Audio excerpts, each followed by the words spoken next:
menikah dengan pria dermawan dan sudah beristri. Aku rela menjadi madu ketiganya.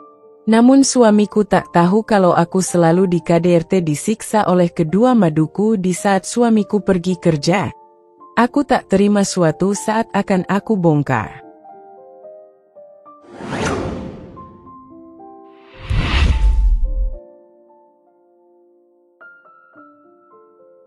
Namaku Siska, seorang perempuan sederhana yang hidup di sebuah desa kecil di Jawa Tengah.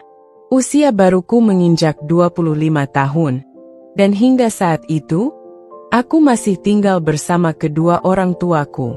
Aku dikenal sebagai gadis pendiam yang tak terlalu banyak berbicara. Namun hatiku selalu dipenuhi impian besar untuk menjalani hidup yang bahagia. Ayahku seorang petani, sementara ibuku seorang penjahit. Kehidupan kami jauh dari kata mewah, namun aku tak pernah merasa kekurangan. Kedua orang tuaku adalah teladan kesabaran dan kerja keras. Aku tumbuh dengan nilai-nilai itu, hingga membuatku kuat menghadapi segala tantangan dalam hidup. Hingga suatu hari, segalanya berubah. Aku bertemu dengan seorang pria bernama Arif. Ia datang ke desa kami sebagai donatur utama sebuah yayasan pendidikan yang hendak membangun sekolah untuk anak-anak kurang mampu. Kehadirannya menjadi perbincangan hangat, bukan hanya karena kebaikannya, tetapi juga karena pesonanya. Arif adalah pria yang matang, usianya sekitar 40 tahun, namun wajahnya masih memancarkan harisma yang memikat. Dengan penampilan sederhana namun rapi, ia selalu menjadi pusat perhatian dimanapun ia berada. Saat pertama kali bertemu dengannya di acara peresmian sekolah, hatiku berdegup kencang. Ia menyalami semua warga, termasuk aku, dan seolah ada sesuatu yang hangat saat ia tersenyum ke arahku. Namun, kabar tentang dirinya membuatku terkejut. Arif ternyata sudah menikah, bahkan memiliki 2 istri. Awalnya, aku merasa tak perlu memikirkan hal itu lebih jauh, karena tidak mungkin seorang pria seperti dia akan memperhatikan gadis biasa sepertiku. Tapi, takdir berkata lain. Beberapa minggu setelah pertemuan itu, Arif datang ke rumahku bersama beberapa orang dari yayasan. Mereka mengatakan ingin mengundang keluargaku ke acara makan malam sebagai bentuk apresiasi atas kerjasama masyarakat dalam pembangunan sekolah. Kami tentu saja merasa tersanjung. Di malam itulah segalanya dimulai. Arif mendekatiku. Dengan sikap lembut dan perhatian, ia mulai berbicara lebih sering denganku. Ia menceritakan kehidupan keluarganya yang kompleks, 2 istrinya yang ia nikahi dengan alasan berbeda, dan tanggung jawab besar yang ia emban. Aku tak pernah berniat menyakiti siapapun, katanya suatu kali. Namun hidup ini penuh pilihan, dan aku hanya mencoba menjalankan semuanya sebaik mungkin. Aku mendengarkan ceritanya dengan perasaan campur aduk. Di satu sisi, aku terkesan dengan pengabdiannya kepada keluarga dan masyarakat. Di sisi lain, aku merasa tidak pantas berada terlalu dekat dengannya. Namun, perhatian Arif yang konsisten membuatku sulit menjaga jarak. Ia sering mengirim pesan, menanyakan kabarku, bahkan datang ke rumah hanya untuk memastikan aku baik-baik saja. Perlahan, aku mulai merasa nyaman dengannya, meski aku tahu hubungan ini tidak akan mudah. Hingga pada suatu hari, ia memberanikan diri menyampaikan niatnya untuk menikahiku. Aku terdiam, tak tahu harus berkata apa. "Siska," katanya dengan nada serius, "aku tahu ini sulit. Aku tahu ini keputusan besar untukmu. Tapi aku ingin kau tahu, aku akan menjagamu dengan segala kemampuanku. Aku akan memastikan kau bahagia, meski kau harus berbagi hidup denganku dan istri-istriku." Kata-katanya membuatku tertegun. Aku tahu pernikahan dengan pria beristri akan membawa banyak masalah. Aku akan menjadi madu ketiga, hidup dalam bayang-bayang dua istri yang lebih dulu bersamanya. Tapi di sisi lain, hatiku percaya pada ketulusan Arif. Ia adalah pria yang dermawan, sabar, dan selalu bertindak penuh tanggung jawab. Setelah berminggu-minggu bergumul dengan pikiran, aku akhirnya setuju. Aku rela menjalani hidup sebagai istri ketiganya, dengan harapan bahwa kebahagiaan akan menyertai keputusan ini. Namun, kehidupan setelah pernikahan tak semudah yang aku bayangkan. Awalnya, aku merasa diterima oleh keluarga baru ini. Kedua maduku, Ratna dan Rina, menyambutku dengan senyum manis. Arif selalu memastikan bahwa aku tidak merasa terabaikan. Namun, saat ia pergi bekerja, semuanya berubah. Ratna, istri pertama, adalah wanita yang kuat dan dominan. Ia menganggap dirinya sebagai pemilik utama hati Arif. Sementara Rina, istri kedua, adalah sosok yang manipulatif dan penuh siasat. Aku mulai merasakan perlakuan yang berbeda dari mereka. Di hadapan Arif, mereka bersikap ramah dan mendukung. Namun, saat kami hanya bertiga di rumah, sikap mereka berubah menjadi dingin dan penuh ancaman. Aku sering dituduh merebut perhatian Arif, meski aku berusaha sebaik mungkin untuk tidak menimbulkan masalah. Kau pikir dengan wajah polosmu itu, Arif akan lebih mencintaimu? Sindir Ratna suatu hari. Aku sudah di sini sebelum kau datang, tambah Rina. Jangan harap kau bisa jadi favoritnya. Hari-hari di rumah itu menjadi penuh tekanan. Aku harus menelan semua perlakuan mereka, dari kata-kata kasar hingga sikap yang merendahkan. Aku sering mengunci diri di kamar, menahan tangis agar tak terdengar oleh siapapun. Arif tak pernah tahu apa yang terjadi. Setiap kali ia pulang, kedua maduku kembali bersikap manis dan seolah tak pernah terjadi apa-apa. Aku ingin menceritakan semuanya, tapi aku takut akan menghancurkan kedamaian keluarga ini. Namun, suatu hari, kesabaranku mencapai batasnya. Arif selalu berusaha membagi waktu dengan adil untuk ketiga istrinya. Aku, yang baru menjalani kehidupan ini, mulai mempelajari ritme dan dinamika keluarga besar kami.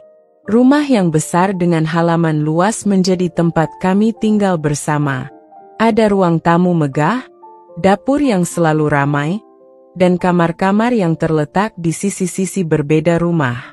Aku diberi kamar yang berada di ujung lorong lantai 2. Jendela kamar itu menghadap ke taman kecil dengan beberapa pohon mangga yang rindang.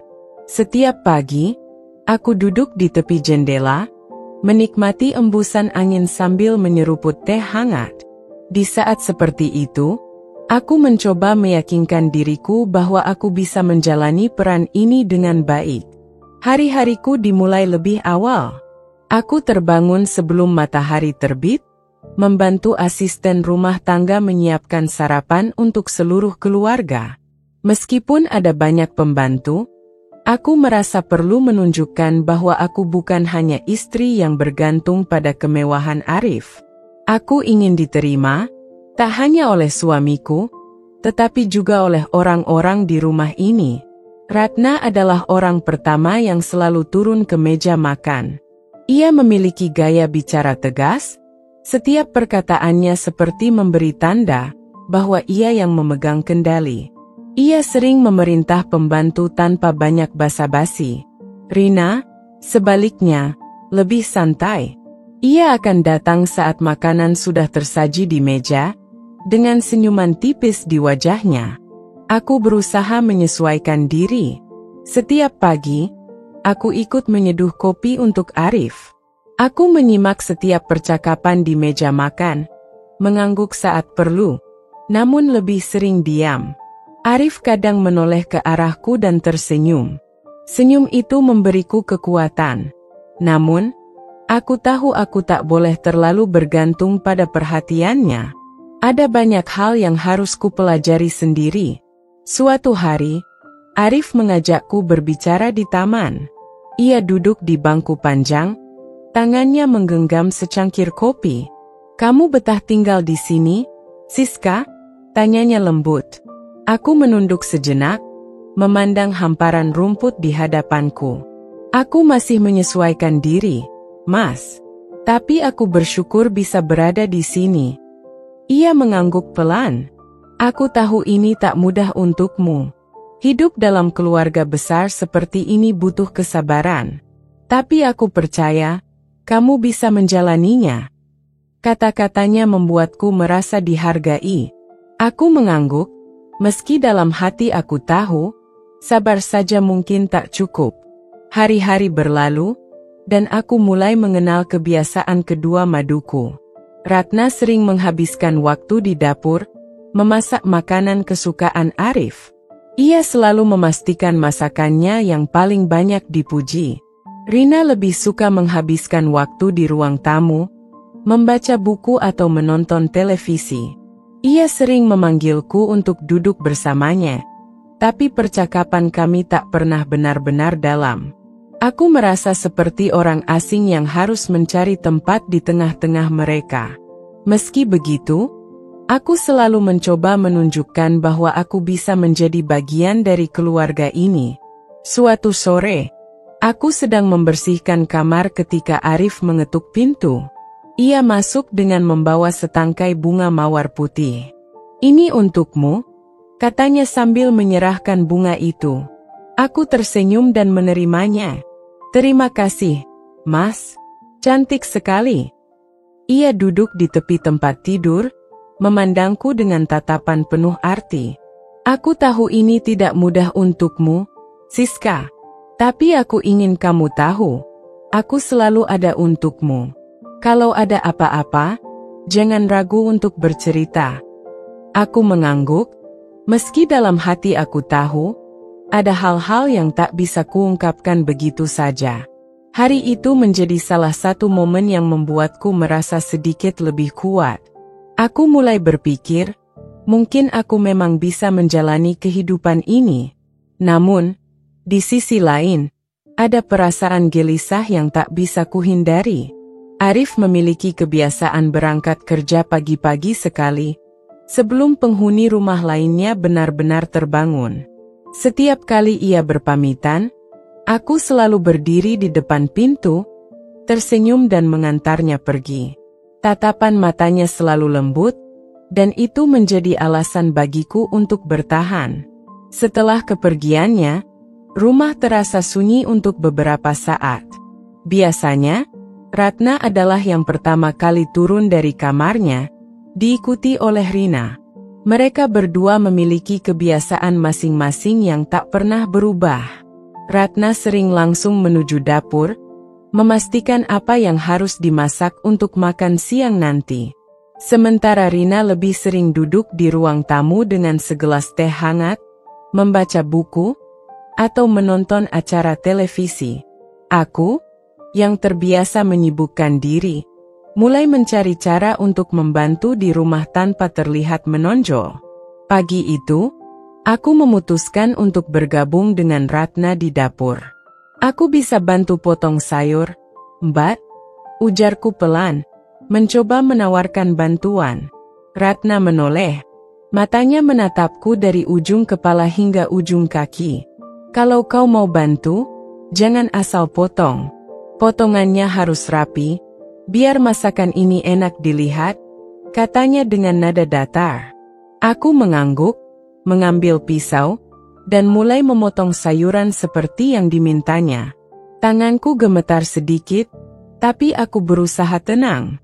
Aku tahu, ini mungkin cara Ratna untuk menunjukkan bahwa ia adalah yang paling berpengalaman di rumah ini.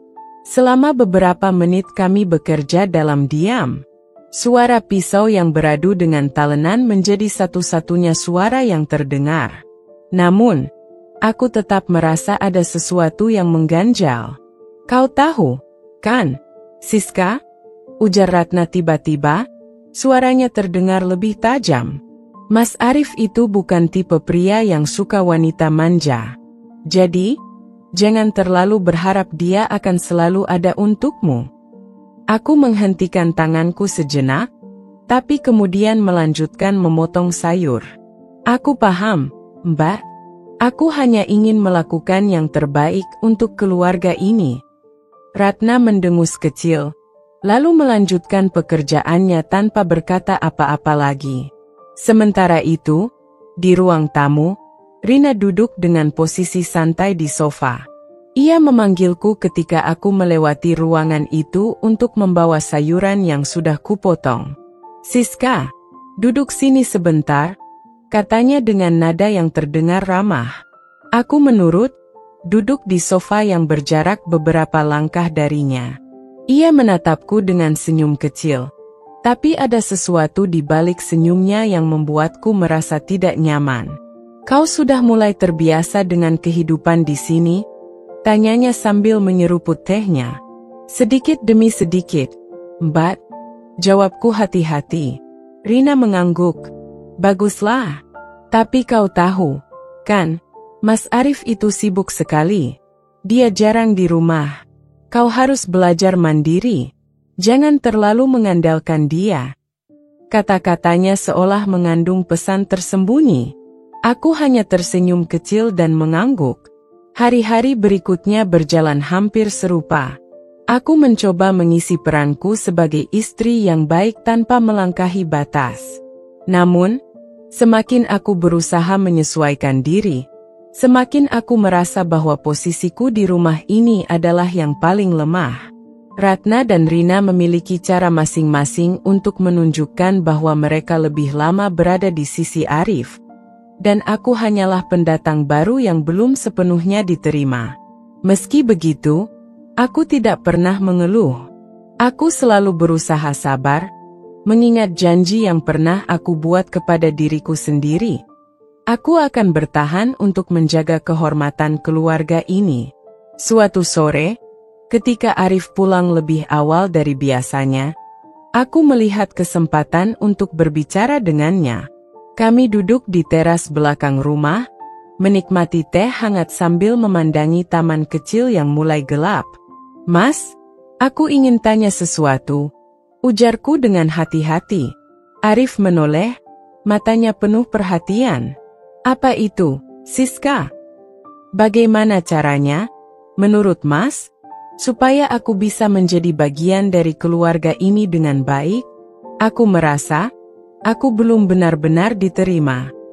Arif tersenyum tipis, lalu meraih tanganku. "Siska, kamu sudah melakukan yang terbaik. Aku tahu ini sulit untukmu, tapi aku percaya kamu punya kekuatan untuk menjalani semua ini. Aku ingin kamu tahu, aku selalu ada untukmu. Jangan pernah ragu untuk berbicara denganku kalau ada apa-apa." Kata-katanya memberiku semangat. Meski begitu, aku tahu, ada hal-hal yang sulit diungkapkan, bahkan kepada suamiku sendiri. Malam itu, aku merenung di kamarku. Aku berpikir tentang hidupku sekarang, tentang tantangan yang harus kuhadapi, dan tentang bagaimana aku bisa menjalani semuanya tanpa kehilangan diriku sendiri. Aku tidak tahu apa yang akan terjadi ke depannya. Tapi aku berjanji pada diriku sendiri, aku tidak akan menyerah. Beberapa bulan berlalu, aku mulai terbiasa dengan ritme di rumah ini. Namun, semakin aku mencoba beradaptasi, semakin aku merasakan tekanan yang sulit dijelaskan. Ratna dan Rina memang tak pernah terang-terangan menunjukkan ketidaksukaan mereka.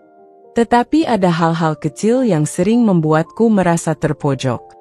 Suatu pagi, ketika aku sedang mencuci piring di dapur, Ratna mendekat dengan sebuah keranjang berisi pakaian kotor. Tanpa basa-basi, ia meletakkan keranjang itu di atas meja dapur. "Kamu bisa bantu cuci ini, kan? Aku sibuk hari ini," katanya tanpa menoleh. Aku terdiam sejenak, kemudian mengangguk. Setelah selesai mencuci piring, aku membawa keranjang pakaian itu ke halaman belakang. Mesin cuci rumah berada di sana, berdekatan dengan jemuran. Saat aku mulai memasukkan pakaian ke mesin, Aku melihat ada noda-noda hitam di beberapa baju. Aku mencoba membersihkannya, namun noda itu terlalu membandel. Aku hanya bisa berharap Ratna tidak akan mempermasalahkannya. Namun, harapanku sirna ketika malam harinya, saat makan malam, Ratna tiba-tiba membuka pembicaraan. "Siska, kamu tahu, kan, baju-baju itu penting untuk acara arisan besok. Tapi kenapa kamu tidak bisa membersihkannya dengan benar?" Suaranya terdengar tegas, nyaris seperti teguran. Aku mencoba menjelaskan, namun suaraku tercekat. Semua mata tertuju padaku, termasuk Arif yang duduk di ujung meja. "Aku sudah berusaha, Mbak, tapi nodanya memang sulit dihilangkan," jawabku pelan. Ratna mendengus, meletakkan sendoknya dengan kasar. "Kalau tidak bisa melakukan hal kecil seperti itu, bagaimana mau jadi istri yang baik?" Aku merasa wajahku memanas. Aku menunduk, mencoba menahan air mata. Arif menatap Ratna, seolah ingin mengatakan sesuatu, tapi akhirnya memilih diam. Setelah makan malam selesai, aku kembali ke kamarku tanpa banyak bicara. Air mata yang sejak tadi kutahan akhirnya tumpah. Aku merasa lelah, bukan karena pekerjaannya, tetapi karena perlakuan mereka yang terus membuatku merasa tak berharga. Keesokan harinya, saat Arif pergi bekerja, Rina mendekatiku di ruang tamu. Ia membawa sebuah tas belanjaan, lalu meletakkannya di atas meja. "Ini buatmu," katanya sambil tersenyum. Aku terkejut, tapi segera membalas senyumnya. "Terima kasih, Mbak." Rina duduk di sebelahku, matanya menatapku dengan sorot yang sulit dimengerti. "Kamu tahu, kan, Siska, hidup di rumah ini tidak mudah. Kamu harus pintar-pintar membawa diri. Jangan sampai salah langkah." Aku mengangguk, meski aku tidak sepenuhnya memahami maksud ucapannya. Saat aku membuka tas belanjaan itu, aku menemukan beberapa pakaian rumah yang sederhana, namun tetap terlihat rapi. Aku merasa terharu, berpikir bahwa mungkin Rina mulai menerimaku. Namun, perasaan itu segera sirna ketika aku menemukan sehelai kain dalam tas tersebut yang berbau aneh dan penuh dengan noda merah. Aku mengangkat kain itu, bingung harus berkata apa. "Itu hanya kain bekas dapur. Aku lupa mengeluarkannya dari tas," kata Rina sambil tertawa kecil. Aku tersenyum canggung, lalu menyingkirkan kain itu. Namun, di dalam hatiku, aku merasa ada sesuatu yang tidak beres. Hari-hari berikutnya, kejadian-kejadian kecil seperti itu terus terjadi. Ratna dan Rina seolah bergantian menunjukkan kekuasaan mereka di rumah ini. Meski tidak ada kata-kata kasar yang langsung mengarah padaku, tindakan mereka sering membuatku merasa seperti orang asing. Aku mencoba bertahan, berpikir bahwa semua ini adalah bagian dari ujian yang harus kulalui. Tapi di tengah malam, saat aku sendirian di kamar, aku sering merenung. Aku mulai bertanya-tanya, apakah keputusan untuk menikah dengan Arif adalah keputusan yang benar? Aku mencintainya, itu pasti. Tapi aku tidak tahu sampai kapan aku bisa bertahan di bawah tekanan seperti ini. Hari-hari berikutnya berjalan dengan pola yang sama. Aku selalu berusaha menunjukkan sikap ramah dan sabar meski dalam hati ada pergulatan yang sulit kuungkapkan. Pagi itu, setelah mengantar Arif pergi bekerja, aku bergegas ke dapur untuk membantu para asisten rumah tangga menyiapkan makan siang. Aku memperhatikan Ratna yang sedang memotong sayur dengan gesit. Ia selalu terlihat cekatan dan penuh percaya diri. Sesekali, ia memberikan instruksi kepada para pembantu dengan nada tegas. Di sudut lain dapur, Rina duduk sambil memotong buah, sesekali berbicara ringan dengan salah satu pembantu. Aku berdiri di dekat kompor, mengaduk sup yang hampir matang. Saat itu, Ratna melirikku dan berjalan mendekat. Siska, panggilnya. Tolong kau selesaikan semua ini. Ya, aku ada janji dengan teman. Jadi harus segera pergi. Aku mengangguk tanpa banyak bicara. Ratna mengambil tasnya dan pergi meninggalkan dapur. Rina, yang sejak tadi duduk diam, bangkit dari kursinya dan mendekat ke arahku. Kau tahu, kan, Ratna itu suka menyuruh-nyuruh. Kau jangan terlalu menurut. Nanti dia semakin semena-mena. Katanya sambil tersenyum tipis. Aku hanya tersenyum canggung. Kata-kata Rina terdengar seperti peringatan. Tetapi aku memilih untuk tidak terlalu memikirkannya. Setelah menyelesaikan masakan, aku membawa semua hidangan ke ruang makan. Aku memastikan semuanya tertata rapi sebelum akhirnya duduk di kursi yang paling ujung. Rina sudah duduk di sana, menunggu dengan sabar. Mas Arif suka makan siang di rumah, kan? Tanyaku mencoba memulai percakapan. Rina mengangguk. Kalau tidak ada pekerjaan mendesak, dia pasti pulang. Tapi kau harus terbiasa kalau dia tiba-tiba membatalkan rencana. Itu sudah biasa. Aku mengangguk, meski dalam hati merasa sedikit kecewa. Aku berharap Arif bisa meluangkan waktu lebih banyak untuk kami semua. Sore harinya, setelah semua pekerjaan rumah selesai, aku memutuskan untuk beristirahat di kamarku. Aku duduk di dekat jendela, memandangi taman kecil di halaman belakang. Angin sepo-sepo meniup tirai tipis, membawa aroma bunga melati yang baru bermekaran. Namun, ketenangan itu tidak berlangsung lama. Terdengar suara ketukan pelan di pintu kamarku. Ketika kubuka, Rina berdiri di depan pintu dengan ekspresi serius. Siska, aku butuh bicara, katanya tanpa basa-basi. Aku mempersilakannya masuk, dan ia duduk di tepi tempat tidurku. Kau sudah mulai terbiasa dengan kehidupan di sini? Tanyanya, matanya menatapku tajam. Aku mengangguk. Aku berusaha, but, tapi aku tahu, ini tidak mudah. Rina tersenyum tipis. Ya, aku tahu. Tidak ada yang mudah di rumah ini. Apalagi untuk pendatang baru sepertimu. Tapi kau harus ingat satu hal, Siska. Di sini, yang bertahan bukan hanya yang paling sabar, tapi juga yang paling pintar. Kata-katanya membuatku terdiam. Aku tidak tahu apakah itu peringatan atau nasihat, tetapi aku merasa ada sesuatu yang tersembunyi di balik ucapannya. Malam itu, saat Arif pulang, aku mencoba bersikap seperti biasa. Ia terlihat lelah, tetapi senyumnya tetap hangat ketika melihatku. Bagaimana harimu, Siska? Tanyanya sambil duduk di sofa ruang tamu. Baik, Mas. Aku belajar banyak hal hari ini, jawabku sambil menuangkan teh untuknya. Arif mengangguk sambil menyeruput tehnya. Aku senang mendengarnya. Aku tahu ini sulit, tapi aku percaya kamu bisa melaluinya. Kata-katanya selalu memberiku kekuatan. Aku ingin percaya bahwa aku bisa menjalani semua ini dengan baik. Namun, di dalam hatiku, aku tidak bisa mengabaikan perasaan gelisah yang semakin hari semakin besar. Beberapa hari kemudian, aku mulai menyadari ada perubahan kecil dalam sikap Ratna dan Rina.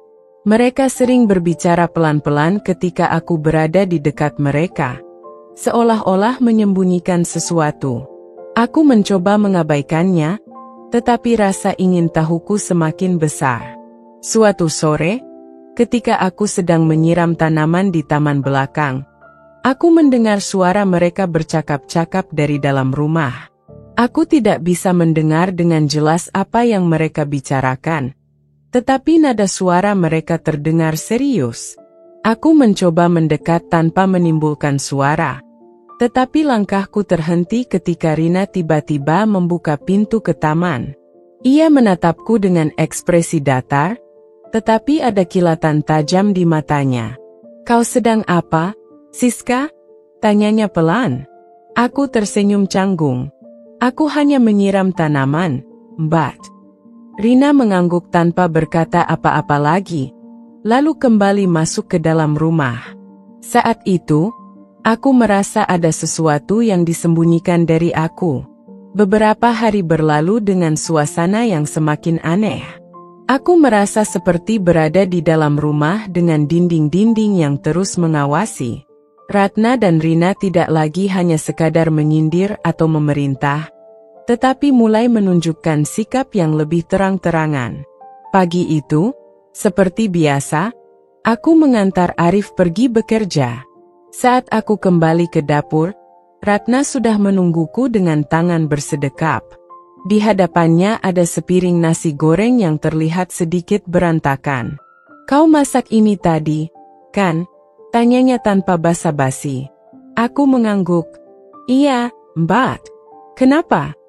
Ratna mendengus kecil. "Masakanmu ini bahkan pembantu saja bisa buat lebih baik. Kau pikir Mas Arif suka makan sesuatu yang seperti ini?" Aku terdiam, merasa seperti seorang murid yang dimarahi gurunya. Aku tahu Ratna sedang mencari-cari kesalahan, tetapi aku memilih untuk tidak melawan. "Maaf, Mbak. Aku akan lebih berhati-hati lain kali," jawabku dengan nada pelan. "Lain kali?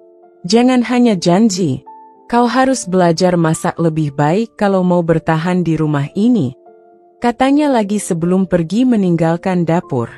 Aku menghela napas panjang, mencoba menenangkan diriku. Namun, sebelum aku sempat melanjutkan pekerjaan, Rina muncul di ambang pintu dapur dengan senyum tipis di wajahnya. "Kau tahu, Siska, Ratna memang seperti itu. Jangan terlalu dimasukkan ke hati," katanya dengan nada yang terdengar ramah, tetapi ada sesuatu dalam tatapannya yang membuatku merasa tidak nyaman. Aku tersenyum kecil. "Terima kasih, Mbak. Aku akan mencoba lebih baik lagi." Rina mengangguk, lalu duduk di kursi dapur sambil memainkan sendok kecil di tangannya. "Tapi kau juga harus tahu, Siska, hidup di sini tidak akan pernah mudah. Ratna itu hanya salah satu ujian.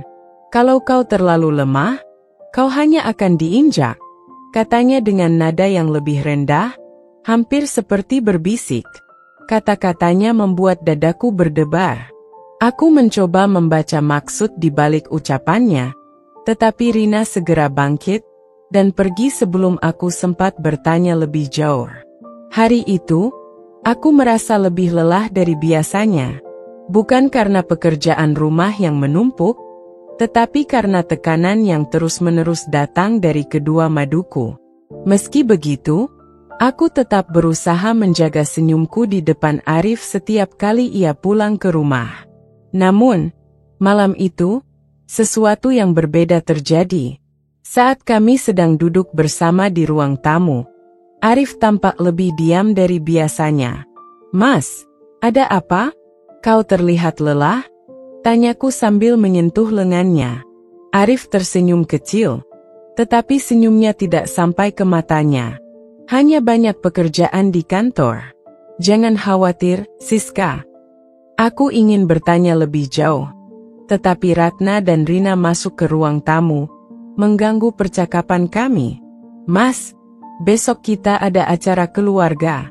Jangan lupa, ya," kata Ratna sambil duduk di sofa sebelah Arif. Arif mengangguk. "Aku ingat. Aku akan usahakan pulang lebih cepat." Rina menatapku sekilas sebelum berkata, "Siska, kau sudah siapkan pakaianmu untuk acara besok? Jangan sampai membuat kita malu, ya?" Aku mengangguk, meski dalam hati merasa sedikit tersinggung. Aku tahu Rina hanya ingin menunjukkan bahwa aku masih dianggap pendatang baru di rumah ini. Malam itu, aku sulit tidur. Aku terus memikirkan ucapan-ucapan Ratna dan Rina yang selalu terasa seperti tusukan kecil di hatiku. Aku tahu aku harus tetap kuat, tetapi kadang-kadang aku merasa lelah.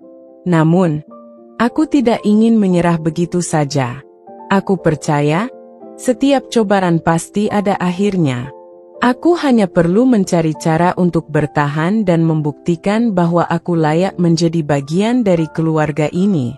Pagi harinya, aku terbangun lebih awal dari biasanya. Aku ingin memastikan semuanya berjalan lancar sebelum acara keluarga dimulai. Namun, saat aku masuk ke dapur, aku menemukan sesuatu yang membuatku tertegun. Di atas meja dapur, ada piring-piring yang kotor dan berantakan.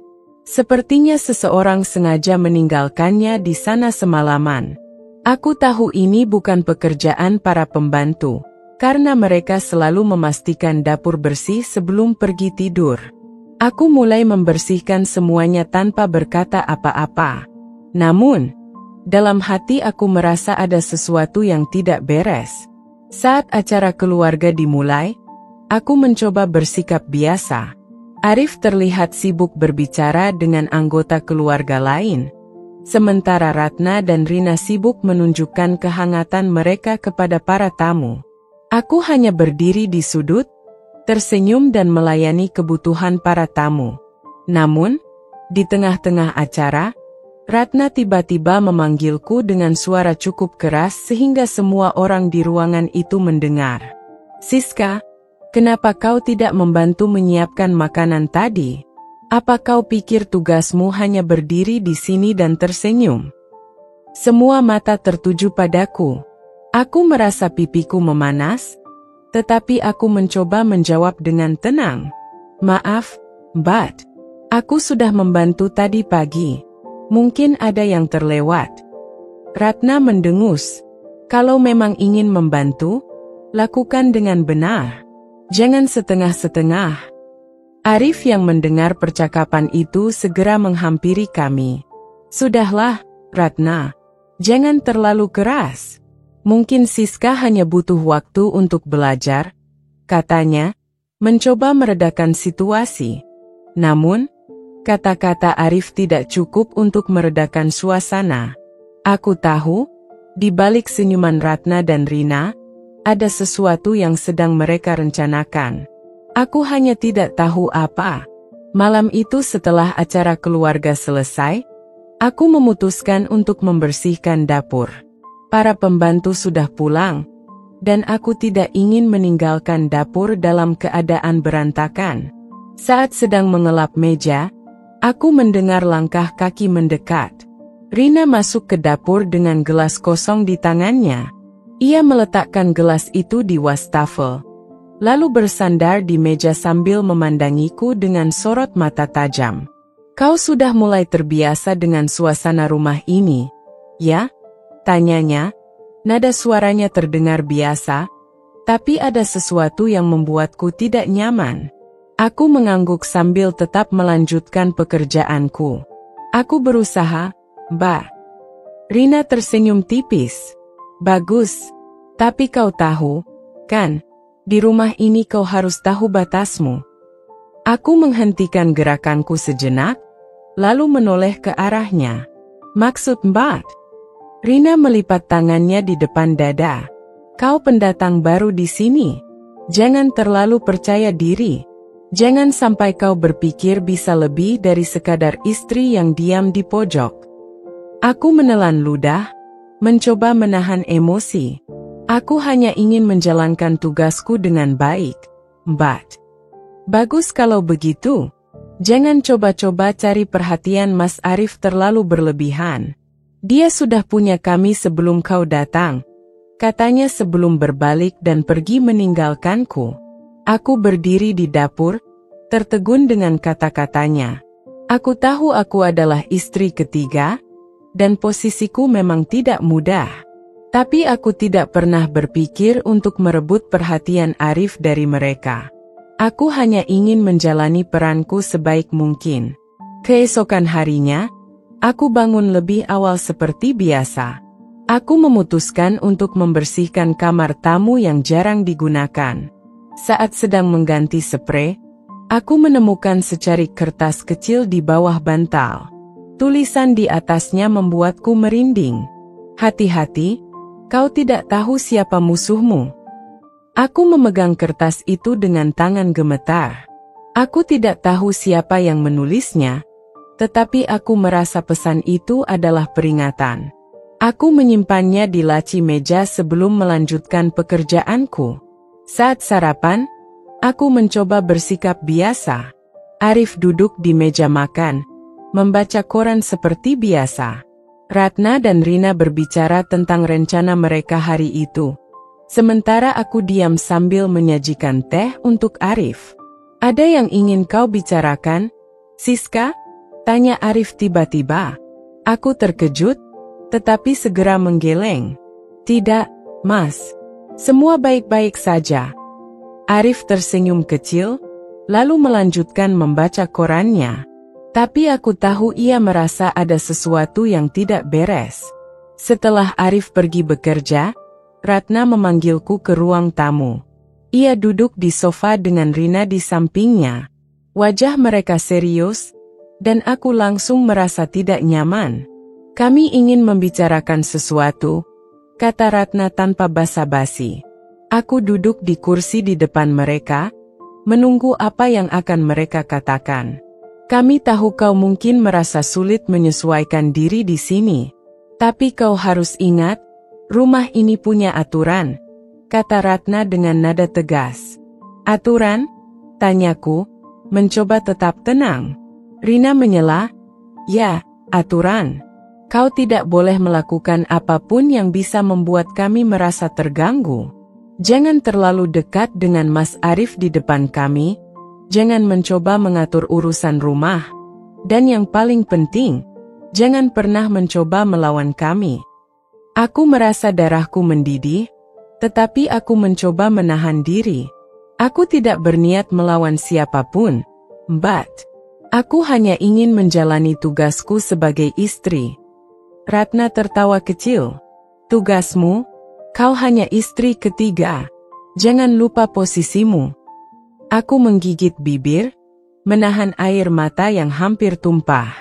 Aku tahu mereka ingin membuatku merasa kecil, tetapi aku tidak ingin menunjukkan kelemahanku. Setelah mereka selesai berbicara, aku kembali ke kamarku. Di sana, aku menangis dalam diam. Aku merasa sendirian, tanpa siapapun yang bisa kuandalkan. Hari itu, aku memutuskan untuk menelepon ibuku. Aku tidak pernah menceritakan apapun tentang kehidupanku di rumah ini sebelumnya. Tetapi aku merasa aku tidak bisa menyimpan semuanya sendiri. "Bu, aku rindu," kataku dengan suara gemetar. "Ada apa, Nak? Kau terdengar tidak baik-baik saja," jawab ibuku. Aku terdiam sejenak, mencoba menahan tangis. "Aku hanya merasa lelah, Bu. Hidup di sini tidak seperti yang aku bayangkan. Kalau kau merasa tidak kuat, kau bisa pulang.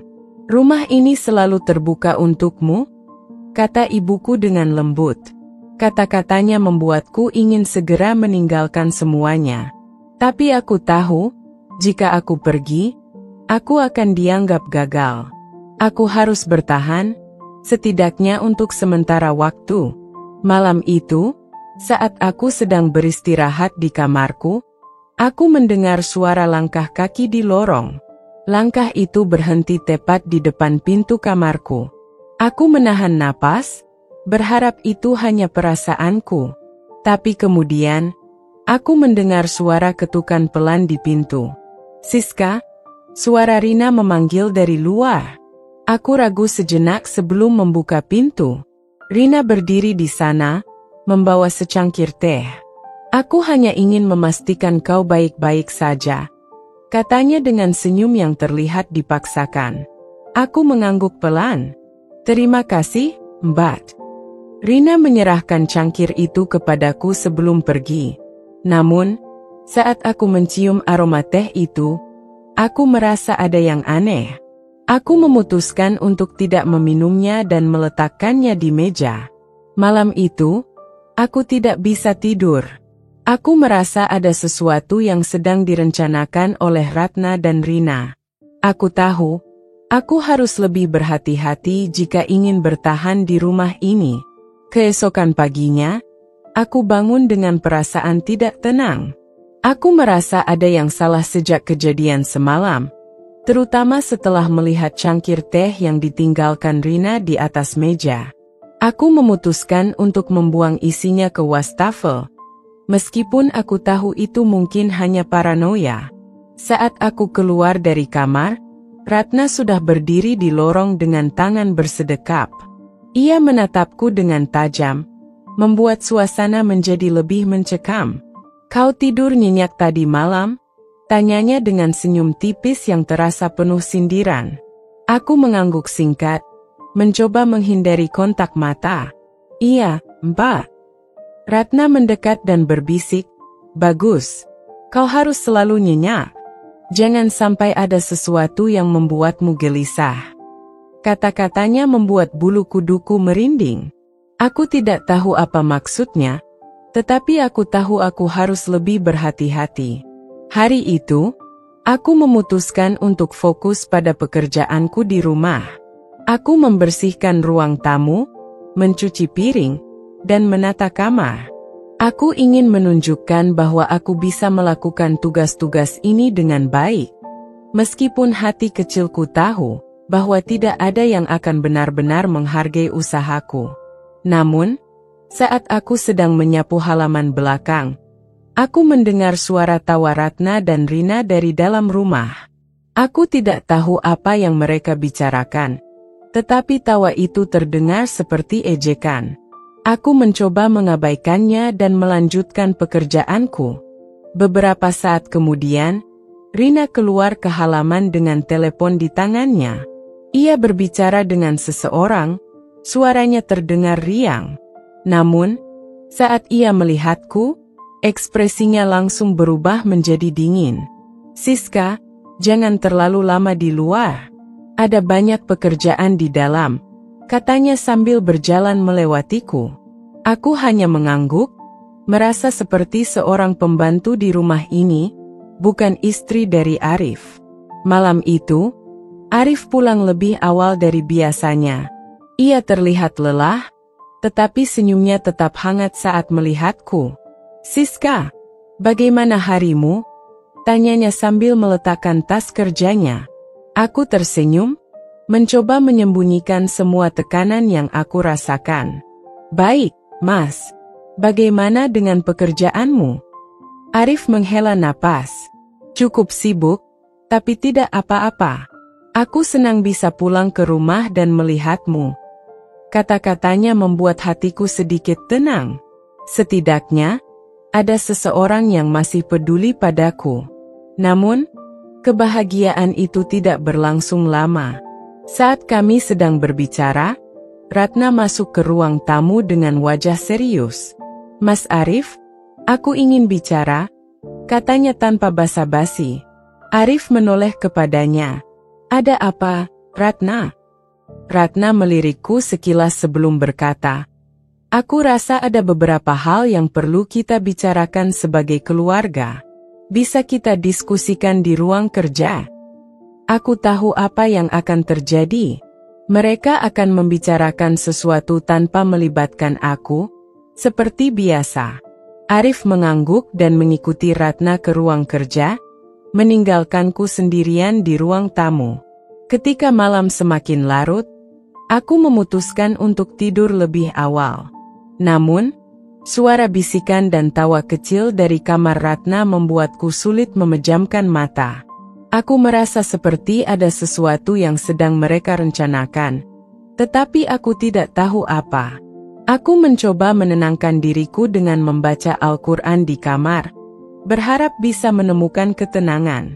Namun, setiap kali aku membalik halaman, pikiranku selalu kembali ke Ratna dan Rina.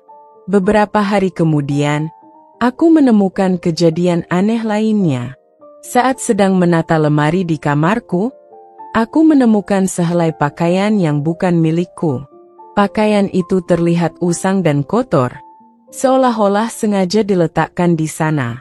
Aku mengambil pakaian itu dengan hati-hati, merasa ada sesuatu yang janggal. Namun, sebelum aku sempat membuangnya, Ratna masuk ke kamarku tanpa mengetuk. "Sedang apa kau?" tanyanya dengan nada tajam. Aku menunjukkan pakaian itu kepadanya. "Aku menemukan ini di lemari, Mbak. Ini bukan milikku." Ratna menatapku dengan ekspresi dingin. "Oh, mungkin itu milik pembantu yang tertinggal. Buang saja, tidak usah dipikirkan." Namun, cara dia mengatakan itu membuatku merasa ada yang tidak beres. Aku tahu ini bukan kebetulan. Malam itu, aku memutuskan untuk mencari tahu apa yang sebenarnya sedang terjadi. Aku menunggu hingga semua orang di rumah tertidur sebelum keluar dari kamarku.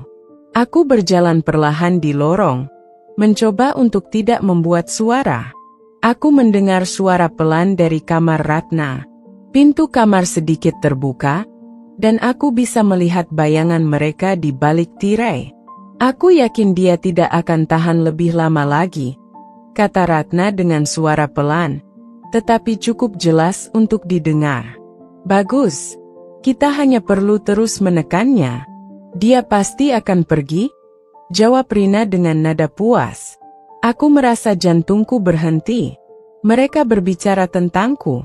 Mereka memang sedang merencanakan sesuatu untuk membuatku meninggalkan rumah ini. Aku kembali ke kamarku dengan hati yang penuh kecemasan. Aku tahu aku harus melakukan sesuatu, tetapi aku tidak tahu harus mulai dari mana. Malam itu aku tidak bisa tidur. Percakapan yang kudengar di kamar Ratna terus terngiang-ngiang di kepalaku. Mereka ingin aku pergi dari rumah ini, dan aku tahu, selama aku bertahan, mereka akan terus mencari cara untuk menekanku. Keesokan harinya, suasana rumah terlihat seperti biasa. Ratna dan Rina tersenyum seperti tidak pernah terjadi apa-apa. Arif mempersiapkan diri untuk pergi bekerja, sementara aku sibuk di dapur membuat sarapan. Namun, ketika aku membuka kulkas, aku terkejut. Makanan yang kubuat kemarin telah berantakan. Wadah-wadahnya terbuka, dan isinya terlihat rusak. Bau menyengat menyebar dari dalam. Aku menutup pintu kulkas dengan cepat, merasa mual. "Kenapa? Ada masalah?" Suara Rina tiba-tiba terdengar dari belakangku. Aku menoleh dan melihatnya berdiri di ambang pintu dapur, dengan senyum tipis yang tidak menyenangkan. "Makanan di kulkas rusak?" jawabku singkat, mencoba menahan emosiku. "Oh, mungkin kau lupa menutup wadahnya dengan benar," katanya dengan nada mengejek. Aku tahu aku tidak lupa. Aku selalu memastikan semuanya rapi dan bersih sebelum tidur. Namun, aku tidak ingin memperpanjang masalah. Aku memilih untuk membersihkan kekacauan itu dan membuat makanan baru. Saat Arif pergi bekerja, Ratna dan Rina mulai menunjukkan sisi lain mereka. "Siska, hari ini kau harus membersihkan seluruh rumah. Jangan lupa halaman depan dan belakang juga," perintah Ratna sambil melipat tangannya. Aku menatapnya, merasa heran. "Bukankah kita punya pembantu, Mbak?" Ratna mendekat, suaranya lebih rendah dan tajam. "Hari ini pembantu tidak datang. Jadi kau yang harus melakukannya. Atau kau merasa ini bukan tanggung jawabmu?" Aku menggeleng, meskipun hatiku ingin sekali melawan. "Baik, Mbak." Aku menghabiskan sepanjang hari membersihkan rumah, dari lantai atas hingga halaman belakang. Tubuhku lelah, tetapi aku mencoba tetap kuat. Namun, ketika aku hampir selesai, Rina datang dengan setumpuk cucian kotor. "Jangan lupa ini juga, ya?" katanya sambil tersenyum. Aku hanya bisa mengangguk, meskipun dalam hati aku merasa ingin menangis. Malam harinya, aku memutuskan untuk berbicara dengan Arif. Aku merasa aku harus memberitahunya tentang apa yang terjadi. Namun, ketika aku masuk ke kamarnya, Ratna sudah ada di sana, duduk di sampingnya. "Oh, ada apa, Siska?" tanya Arif dengan senyum hangat. Aku ragu sejenak. Aku hanya ingin berbicara sebentar, Mas. Ratna memotong sebelum aku bisa melanjutkan. Kalau ada masalah, kau bisa bicara nanti, Siska. Mas Arif sedang lelah dan butuh istirahat. Arif menatapku, tampak bingung. Ada apa sebenarnya, Siska? Aku merasa bimbang. Jika aku berbicara sekarang, Ratna pasti akan membuat masalah lebih besar. Tapi jika aku diam, aku akan terus tertekan. Tidak apa-apa, Mas. Aku hanya ingin memastikan semuanya baik-baik saja. Kataku akhirnya, memilih untuk menahan diri. Setelah keluar dari kamar, aku kembali ke kamarku dengan perasaan hampa. Aku tidak tahu sampai kapan aku bisa bertahan dalam situasi ini. Hari berikutnya, saat aku sedang menyapu halaman, seorang tetangga mendekat. Perempuan paruh baya itu tersenyum ramah, meskipun ada kekhawatiran di matanya. "Kau istri barunya Pak Arif, ya?" tanyanya. Aku mengangguk. "Iya, Bu." Ia mendekat, suaranya lebih pelan. "Hati-hati, Nak. Aku tahu ini bukan urusanku, tapi aku pernah mendengar cerita tentang istri-istrinya yang lain. Mereka tidak sebaik yang terlihat." Kata-katanya membuatku merinding. Aku tidak tahu apa yang dia maksud, tetapi aku merasa ia ingin memberiku peringatan. "Terima kasih, Bu," jawabku, mencoba tetap sopan. Setelah dia pergi, aku merasa semakin yakin bahwa aku harus mencari cara untuk melindungi diriku. Aku tidak bisa terus menjadi korban dalam rumah ini. Beberapa hari kemudian, aku memutuskan untuk memasang kamera kecil di beberapa sudut rumah. Aku tahu ini berisiko, tetapi aku harus punya bukti jika terjadi sesuatu. Kamera itu kusembunyikan di tempat-tempat strategis, seperti dapur, ruang tamu, dan lorong. Malam itu, aku memeriksa rekaman kamera untuk pertama kalinya. Apa yang kulihat membuat darahku mendidih. Dalam salah satu rekaman, aku melihat Ratna dan Rina masuk ke kamarku saat aku tidak ada.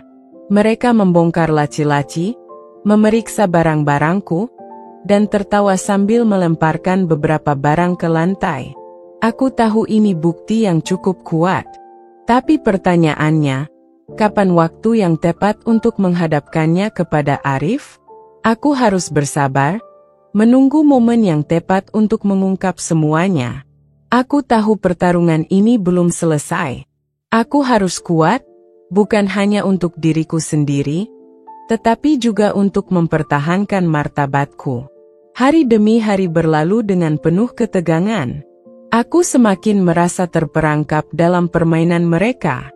Ratna dan Rina tidak berhenti mencari cara untuk menjatuhkanku, dan aku merasa tidak ada tempat yang aman. Meskipun aku mencoba bertahan, aku tahu semakin lama aku diam, semakin sulit untuk keluar dari lingkaran ini. Pada suatu pagi, aku mendapatkan kesempatan untuk berbicara dengan Arif tanpa gangguan. Ia baru saja selesai sarapan dan sedang mempersiapkan diri untuk pergi bekerja. Aku menunggu hingga ia menyelesaikan pekerjaannya, lalu dengan hati-hati, aku mendekatinya.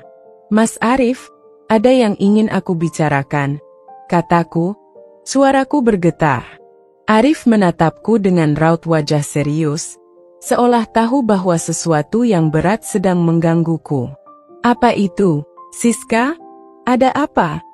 Aku menarik napas dalam-dalam sebelum mulai berbicara.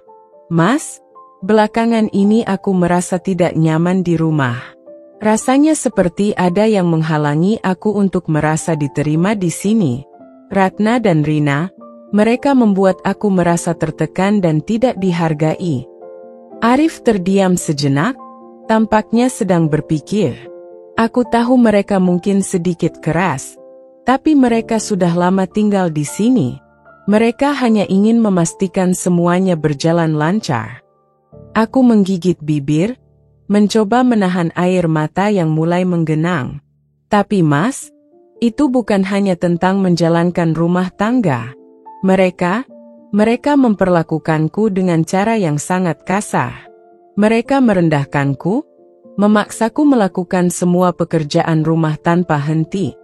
Dan bahkan ketika aku mencoba melawan, mereka mengancamku. Aku bisa melihat Arif terlihat terkejut, tetapi ia tidak langsung memberikan respon. Aku melanjutkan, aku tidak ingin Mas terlibat, aku hanya merasa sangat sendirian, Mas. Jadi, apa yang kau inginkan dari aku, Siska? Tanya Arif dengan nada lebih serius. Aku terdiam sejenak, memikirkan kata-kata yang tepat. Aku hanya ingin Mas tahu bagaimana aku diperlakukan di sini. Aku merasa seakan tidak ada yang peduli padaku, dan aku takut jika aku terus diam, aku akan kehilangan diri sendiri. Arif menatapku dengan tatapan yang lebih lembut, tetapi ada keraguan di matanya. Aku tidak tahu apa yang harus aku lakukan, Siska. Ini bukan hal yang mudah untuk dibicarakan. Aku merasa kecewa, tetapi aku mencoba untuk tidak menunjukkan perasaan itu. Aku mengerti, Mas. Aku hanya ingin Mas tahu apa yang terjadi. Setelah itu, Arif pergi bekerja tanpa mengucapkan sepatah kata pun. Aku hanya bisa menatap punggungnya yang semakin jauh, merasa semakin terasing. Seiring berjalannya waktu, aku semakin merasa seperti berada dalam jebakan. Keadaan di rumah semakin menegangkan. Setiap kali aku bertemu dengan Ratna dan Rina, mereka selalu memperlakukanku dengan dingin. Mereka tidak hanya merendahkanku, tapi juga mulai memanipulasi suasana rumah untuk membuatku merasa terisolasi. Suatu malam, ketika Arif pulang lebih larut dari biasanya, aku memutuskan untuk mengecek rekaman dari kamera yang telah kucocokkan di beberapa sudut rumah. Kali ini, aku menemukan sesuatu yang mengejutkan. Dalam rekaman itu, aku melihat Ratna dan Rina duduk bersama di ruang tamu, membicarakan sesuatu dengan suara rendah. Dia mulai mencurigai kita, kata Ratna dengan nada serius. Rina tertawa pelan. Itu hanya masalah waktu. Tidak ada yang bisa bertahan lebih lama. Kita hanya perlu sedikit lebih sabar. Aku merasa jantungku berhenti berdetak. Mereka tidak hanya ingin membuatku merasa tertekan, tapi juga berencana untuk mengusirku. Aku tahu ini adalah kesempatan terbaik untuk mengungkap kebenaran. Namun, aku juga sadar bahwa jika aku mengungkapkan ini tanpa persiapan yang matang, aku bisa saja menjadi sasaran empuk bagi mereka. Aku perlu strategi yang lebih cermat. Aku harus menunggu waktu yang tepat. Beberapa hari kemudian, aku mengundang seorang teman lama, Rika, yang sudah lama tidak kutemui, untuk datang ke rumah. Aku merasa sangat membutuhkan seseorang untuk berbicara. Seseorang yang mungkin bisa memberikan perspektif lain tentang situasi ini. Rika datang sore itu, membawa semangat dan canda tawa yang terasa seperti angin segar. Kami berbicara panjang lebar tentang kehidupan masing-masing, tetapi aku tahu ada sesuatu yang tidak bisa kukatakan begitu saja. Akhirnya, aku memberanikan diri untuk mengungkapkan sedikit perasaan. Rika, aku tidak tahu harus berbuat apa lagi. Rasanya seperti aku sudah kalah sebelum bertarung. Rika memandangku dengan perhatian. Apa maksudmu? Aku menatapnya, mencoba menceritakan segalanya dengan kata-kata yang lebih sederhana.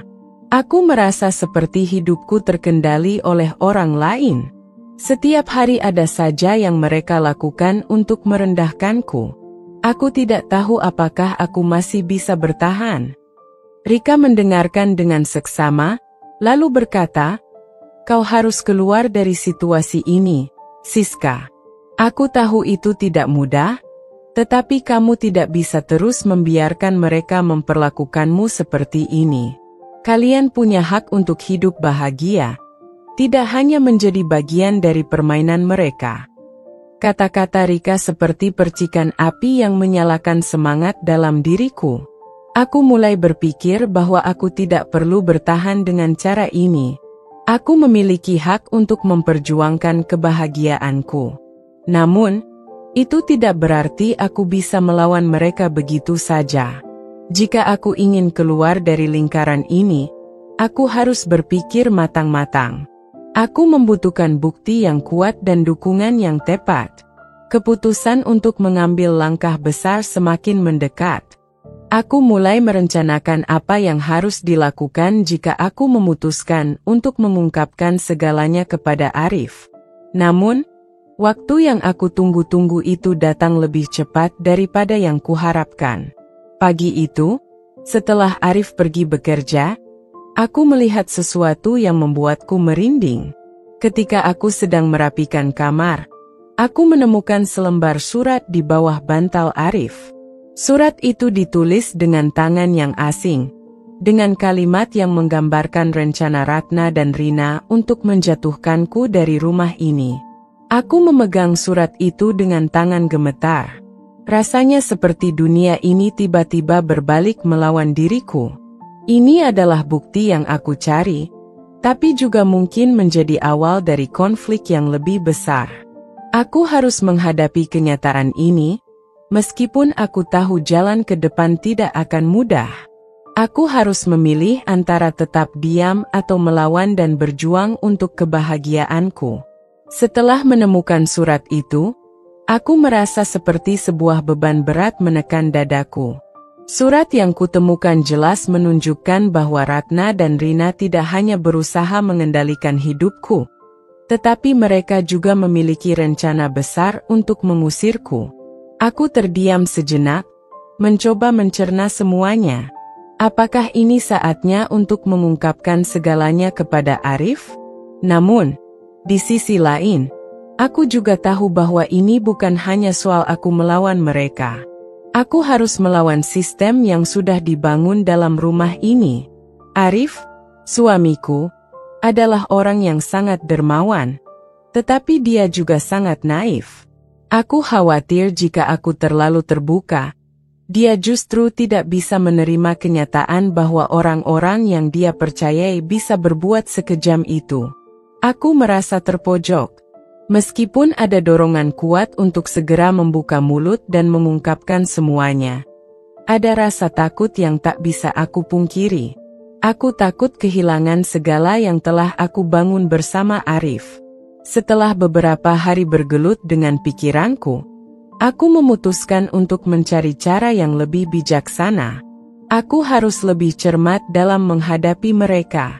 Kalau aku terlalu terburu-buru, aku mungkin akan kehilangan kesempatan untuk keluar dari situasi ini dengan aman. Aku memulai dengan mengumpulkan bukti-bukti lebih lanjut. Surat yang kutemukan adalah langkah pertama, tetapi aku tahu itu saja belum cukup.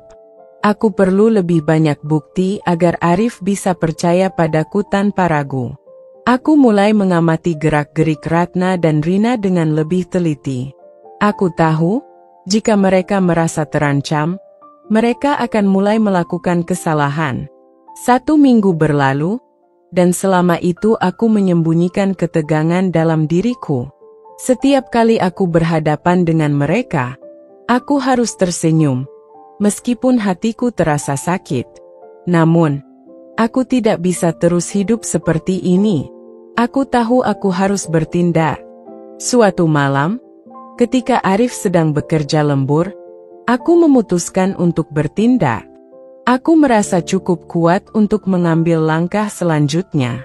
Dengan hati-hati, aku membuka laci kamar Arif, tempat ia biasanya menyimpan beberapa dokumen penting. Di sana, aku menemukan beberapa catatan yang ternyata berkaitan dengan keuangan keluarganya. Ternyata, Ratna dan Rina juga sering mengatur keuangan secara diam-diam tanpa sepengetahuan Arif. Mereka membelanjakan uang keluarga untuk hal-hal yang tidak perlu, dan itu terjadi berulang kali. Aku tidak bisa tinggal diam lagi. Ini lebih dari sekadar tekanan emosional. Mereka berusaha mengendalikan segala aspek dalam kehidupan kami, termasuk keuangan keluarga. Jika aku tidak bertindak, aku tahu aku akan semakin terjepit. Aku memutuskan untuk menulis surat panjang yang menjelaskan semua yang terjadi. Aku menulis dengan hati-hati, menjelaskan satu persatu bagaimana Ratna dan Rina memperlakukan diriku dengan kasar, bagaimana mereka mencuri uang dari keluarga kami, dan bagaimana mereka berencana mengusirku dari rumah ini. Aku berharap, dengan bukti ini, Arif bisa melihat dengan jelas apa yang terjadi di balik punggungnya. Ketika surat itu selesai, aku merasa lega sekaligus takut. Aku tahu ini adalah langkah besar, dan aku tidak tahu bagaimana reaksi Arif nanti. Namun, aku juga tahu bahwa aku tidak bisa terus hidup dalam ketakutan. Keesokan harinya, aku menunggu dengan cemas saat Arif pulang dari pekerjaannya. Aku sudah mempersiapkan segalanya. Surat itu ada di atas meja, siap untuk diberikan. Aku ingin berbicara dengannya, dan kali ini, aku tidak akan menahan diri lagi. Aku harus jujur dengan dirinya. Ketika Arif memasuki rumah, aku bisa merasakan suasana yang berbeda. Ada ketegangan yang hampir bisa dipotong dengan pisau. Namun, kali ini aku tidak bisa menunggu lebih lama. Aku mendekatinya dan tanpa berkata banyak, aku menyerahkan surat itu padanya. "Mas, tolong baca ini," kataku dengan suara gemetar. Arif mengambil surat itu dengan ragu. Aku bisa melihat kebingungannya, tetapi ia tidak mengatakan apa-apa. Ia hanya membuka surat itu dan mulai membaca perlahan. Setiap detik yang berlalu terasa seperti berjam-jam. Aku menunggu dengan hati berdebar-debar. Ketika Arif selesai membaca, dia menatapku dengan ekspresi campur aduk. "Siska, ini tidak mudah untuk kupercayai. Tapi, kalau ini benar," suara Arif tertahan, dan aku bisa melihat matanya yang penuh dengan kebingungan dan kekecewaan. "Aku tahu ini berat, Mas," jawabku, hampir menangis. "Tapi aku tidak bisa terus seperti ini. Aku takut, Mas. Aku tidak tahu harus berbuat apa lagi. Aku merasa mereka sudah terlalu jauh."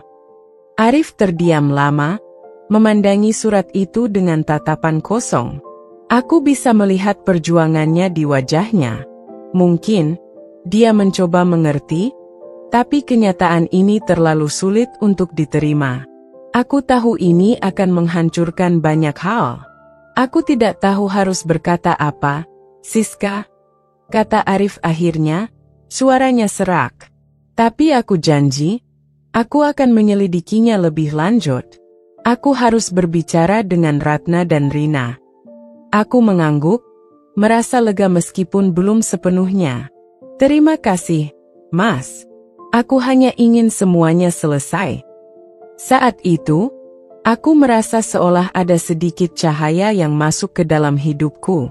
Aku tahu pertempuran ini belum berakhir, tetapi setidaknya, aku tidak lagi sendiri. Aku tidak akan menyerah begitu saja. Hari-hari berikutnya, Arif mulai mendekati Ratna dan Rina. Aku bisa melihat perbedaan dalam sikap mereka. Mereka berusaha menutupi kebohongan mereka, tetapi Arif mulai memperhatikan perubahan sikap mereka. Ada ketegangan yang tak terbantahkan di antara mereka. Namun, aku tahu, ini hanya awal dari sesuatu yang lebih besar. Aku harus tetap berhati-hati. Arif mungkin mulai curiga, tetapi aku tahu ini bukan akhir dari masalah kami. Ini baru awal dari perjalanan panjang yang penuh dengan tantangan. Aku tidak bisa merasa puas begitu saja. Bahkan saat aku mulai merasa sedikit lega, aku tahu bahwa langkah-langkah yang kuambil belum cukup. Aku harus terus berjuang, tidak hanya untuk diriku sendiri, tetapi juga untuk masa depan kami. Malam itu, saat aku berdiri di depan jendela kamar, aku merenung. Aku tidak tahu apa yang akan terjadi esok, Tetapi satu hal yang pasti, aku tidak akan membiarkan hidupku dikendalikan oleh mereka. Aku akan bertarung untuk kebahagiaanku. Apapun yang terjadi, hari-hari berlalu, dan aku merasakan ketegangan yang semakin memuncak. Meskipun Arif mulai memperhatikan perubahan pada Ratna dan Rina, mereka berusaha sekuat tenaga menutupi apa yang telah mereka lakukan. Aku tahu, meskipun Arif mulai merasakan ada yang tidak beres, dia belum sepenuhnya yakin dengan apa yang terjadi di rumah ini. Namun, aku tidak bisa menunggu selamanya. Waktu terus berjalan, dan aku semakin merasa bahwa setiap detik yang aku habiskan dalam kebimbangan ini merusak diriku lebih dalam. Aku harus melakukan sesuatu yang lebih konkret, lebih jelas. Aku tidak bisa lagi membiarkan diriku dirundung rasa takut dan kesepian dalam diam. Pada suatu sore, saat Arif pulang lebih awal dari biasanya, aku merasa sesuatu yang berbeda. Ada ketegangan yang tercium di udara, seolah ada yang tak beres. Aku sudah menyiapkan diri untuk menghadapi konfrontasi ini, tetapi tak ada yang bisa mempersiapkanku sepenuhnya untuk apa yang akan terjadi. Arif duduk di ruang tamu, menatapku dengan tatapan yang lebih keras dari sebelumnya. Matanya tampak lebih tajam, penuh dengan pertanyaan yang belum terucapkan. Aku bisa merasakan getaran ketegangan itu melingkupi kami berdua. "Siska," katanya dengan suara lebih serius dari biasanya. "Aku sudah berbicara dengan Ratna dan Rina. Mereka mengaku tidak tahu apa yang terjadi. Tapi ada sesuatu yang berbeda di antara kalian bertiga. Aku tahu ada yang kalian sembunyikan dariku."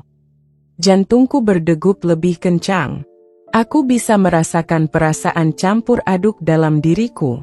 Aku sudah menunggu saat ini, tetapi ketika saatnya tiba, aku merasa seperti terperangkap dalam ketakutan yang lebih besar. "Mas?" Aku memulai dengan suara yang bergetar. "Aku tidak bisa terus seperti ini. Semua yang terjadi di rumah ini, aku sudah tidak tahan lagi. Ratna dan Rina sudah terlalu jauh. Mereka memperlakukanku seperti bukan manusia, dan aku merasa tidak dihargai sama sekali." Arif menatapku dalam-dalam, seolah mencoba mencerna setiap kata yang aku ucapkan. "Jadi ini benar? Mereka memang melakukan semua itu padamu?" Aku mengangguk, menahan air mata yang mulai mengalir. "Ya, Mas. Mereka merendahkanku, menyiksaku secara fisik dan emosional. Mereka bahkan memanipulasi semuanya dengan cara yang sangat licik. Aku sudah merasa terperangkap dalam permainan mereka." Aku bisa melihat raut wajah Arif berubah. Mulanya ada keterkejutan, tetapi kemudian muncul ekspresi kesedihan yang mendalam.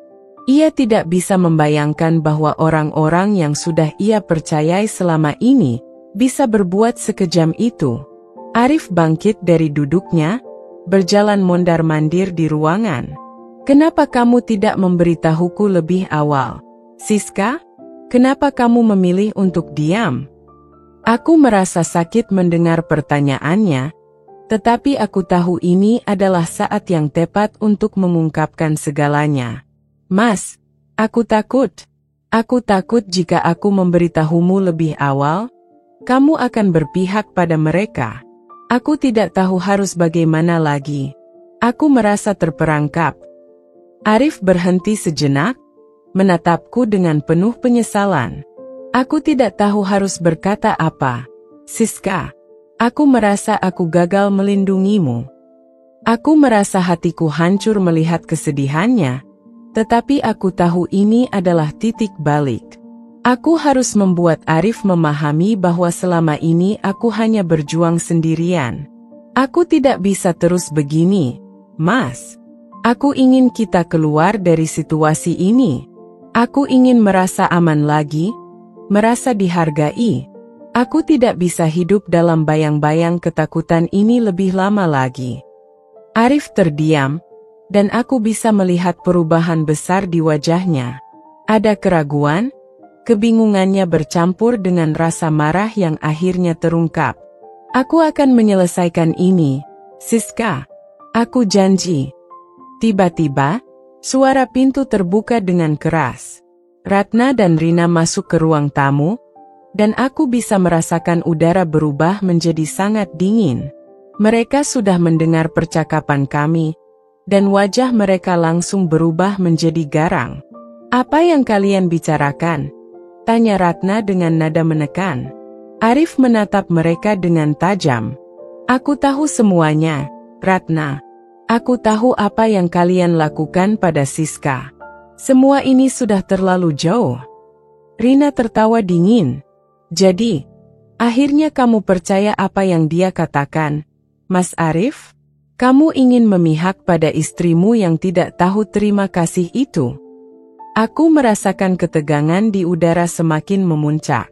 Arif, yang sebelumnya tampak ragu, kini terlihat lebih tegas. "Aku tidak tahu apa yang terjadi di antara kalian bertiga, tapi aku tidak akan membiarkan siapapun memperlakukan Siska seperti itu.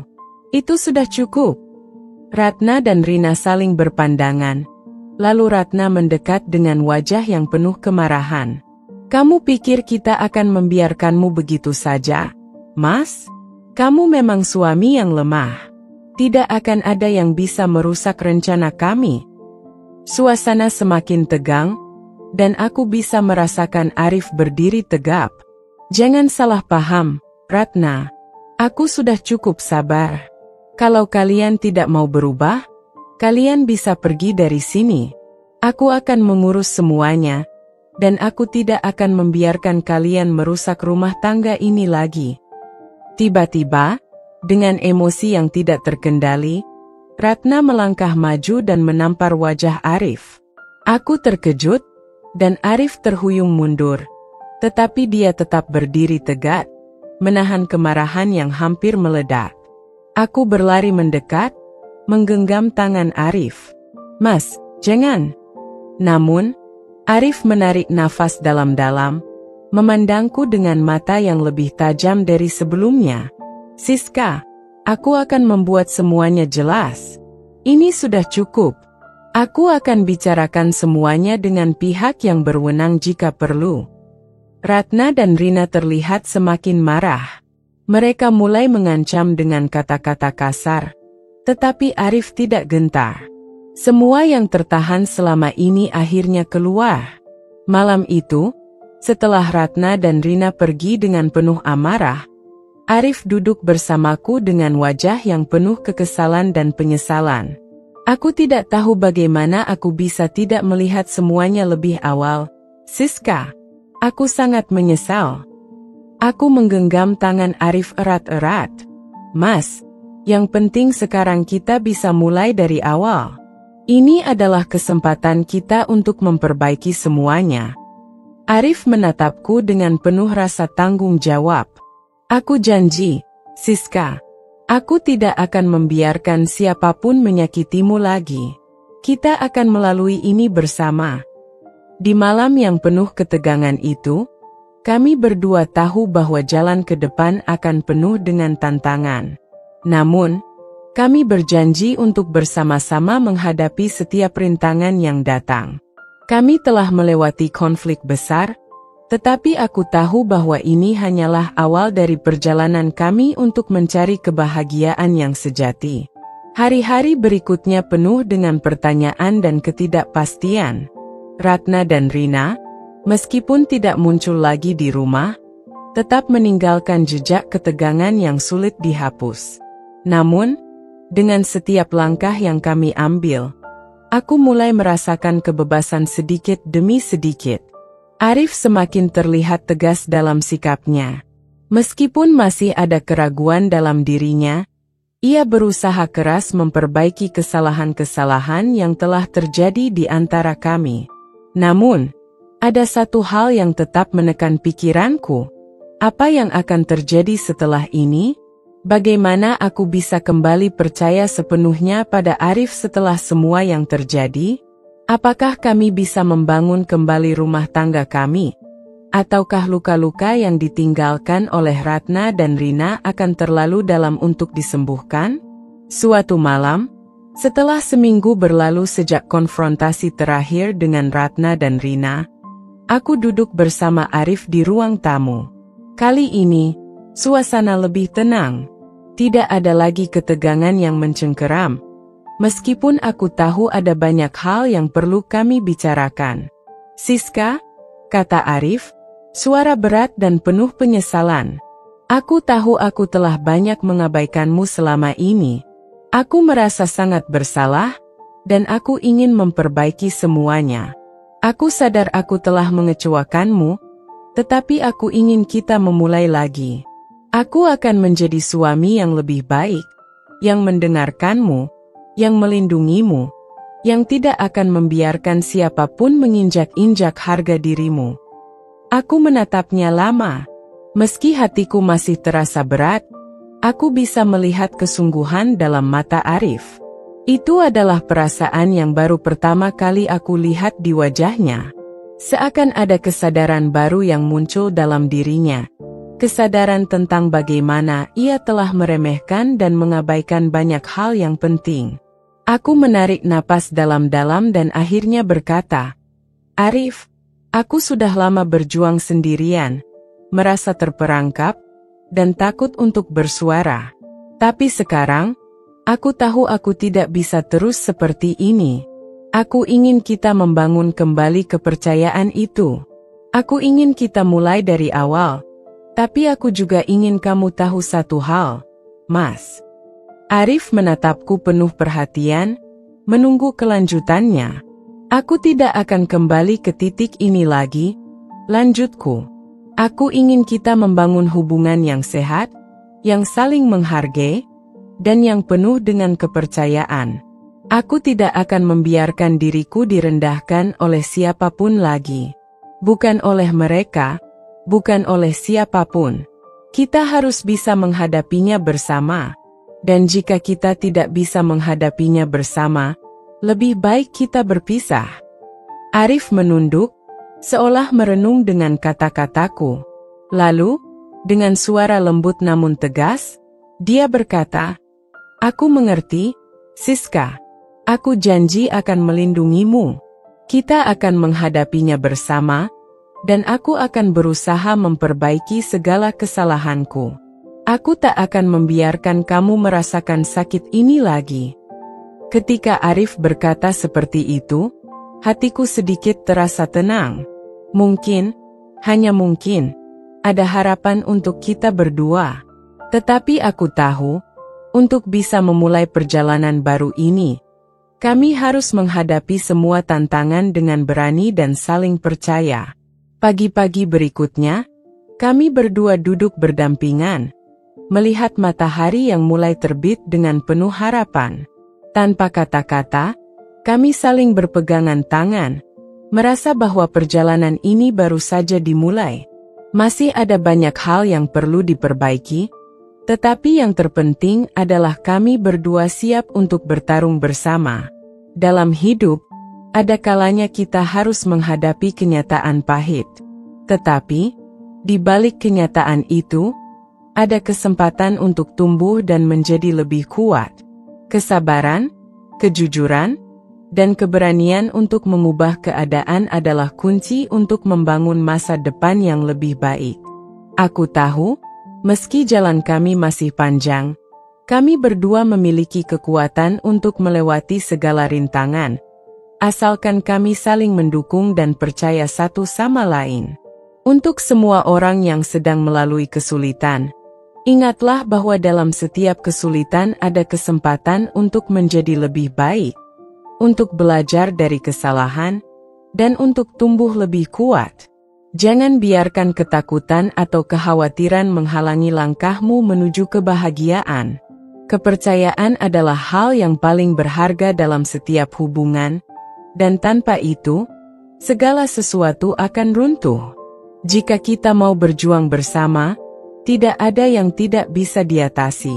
Sampai bertemu di lain waktu, semoga kita selalu diberikan kekuatan untuk menghadapi setiap ujian hidup, dengan penuh keberanian dan kasih sayang.